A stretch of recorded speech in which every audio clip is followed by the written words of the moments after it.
My name is Kareem, and this is my TOK prelim presentation. My real-life situation follows Duffy String, a child preacher accompanied by his family, who appeared on the Oprah Winfrey Show during the 1988 season. Duffy, along with other young members of his family, had been known to promote controversial ideas to the public. When asked to interpret a Bible verse, Duffy is unable to give a clear answer. Despite both Duffy and the audience members being of the same religion, their opinions and outlook on life lead to two very different interpretations of the Bible, with Duffy's being quite alarming for a child his age. This helped me develop my knowledge question. To what extent is knowledge constructed subjectively? I chose my area of knowledge and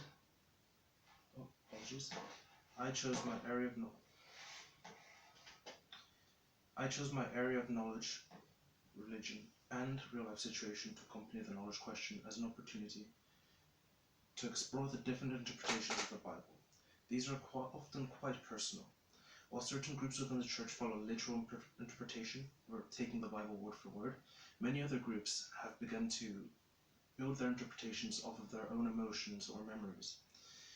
This has led to many different groups having their own interpretations of different holy texts.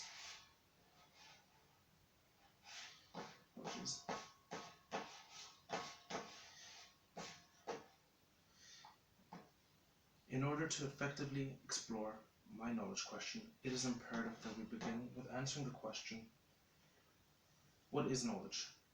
Or more specifically, dive into the argument of whether a religion is truly knowledge, as it cannot be backed up objectively. While many scientists would never debate that subjective information has an established role in life, many of them might go as far as to question whether it is crucial enough to be considered knowledge. This versus the claim, it is not knowledge if it is incorrect or cannot be proven. In the example of a natural scientist, they might argue that their findings can never be made final and be considered knowledge if they are incorrect, and therefore this incorrect information is worthless. Similarly to said scientists, a judge might throw out a case due to lack of evidence.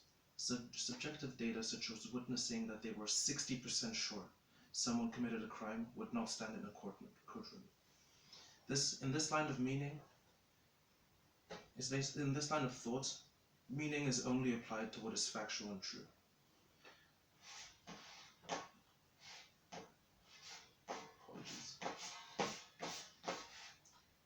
On the other hand, a religious person might disagree with this line of thought. To them, not all information has to be proven to be knowledge. For a religious person, knowledge may consist of both what is factual and what is meaningful. This leads to the counterclaim. When assessing knowledge, meaning, practicality, and impact are more important than accuracy. In Duffy's case, he considered the Bible text to be a guide to life, giving it immense importance and priority, resulting in his promotion from simply information to knowledge. Despite this, subjective knowledge has often been considered unreliable and lacking in value due to the inability for it to be proven. While many say that subjective knowledge is inaccurate due to its inability to be proven, it can be said that without subjective interpretation of objective knowledge, a large quantity of the information we possess would be meaningless. To Duffy, for example, the Bible would simply be another text without his interpretation. His decision to take the objective, in this case the words of the Bible, and apply an interpretation give it both meaning and value, albeit only to him and those who share his points of view.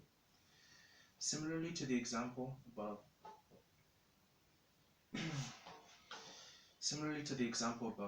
an art judge might inspect a piece of features, which is objective knowledge, before comparing said features to other pieces. Once again, a comparison based on the objective. And finally, releasing his evaluation of the work, which is based on the subjective.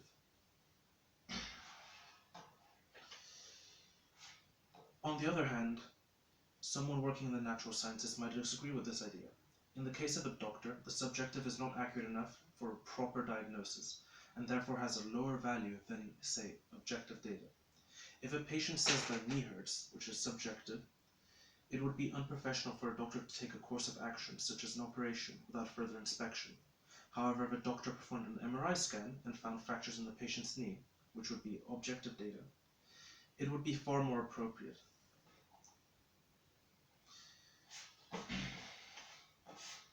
Apologies once again. And finally, it is essential to evaluate the implications of the use of subjective information, as knowledge may lose its value following a loss in accuracy, which in the context of our knowledge question and real-life situation could cause an excess in the use of subjective information, lowering the validity of knowledge. In the case of Duffy, religious knowledge was actually quite essential to his ideals.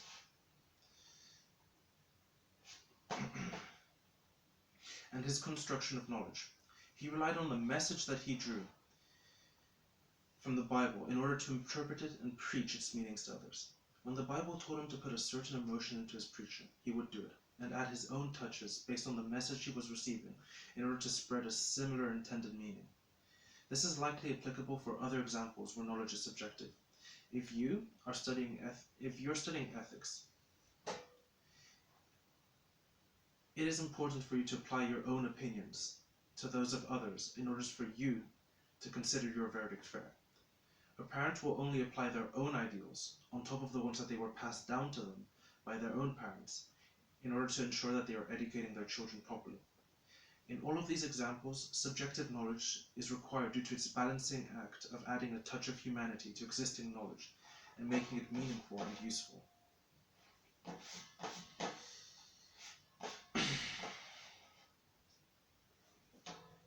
On the other hand, a natural scientist might not agree with this decision. A natural scientist would avoid subjective information due to fear of their own practice developing into a pseudoscience. A doctor would not simply feed a patient a raw egg drink because their parents did so when they were a child. This would result in them likely giving a worse treatment to their subjects.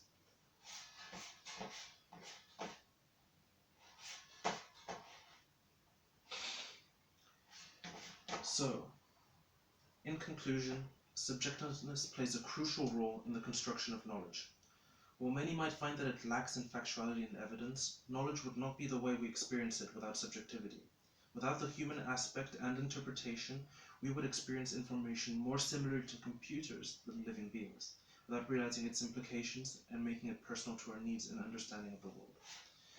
While subjectivity affects the accuracy of many parts of knowledge, it is often quite essential when building a bridge between the objective world and one more comfortable for us as humans.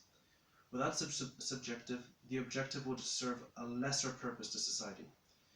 In other words, all knowledge, even that which is primarily factual, makes use of the subjective to a certain extent.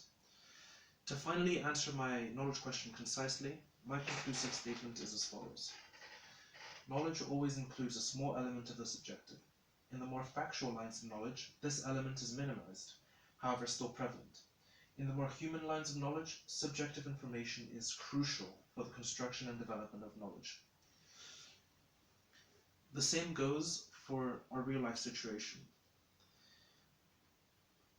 This is the reason why Duffy stuck so strongly to what the Bible had told him.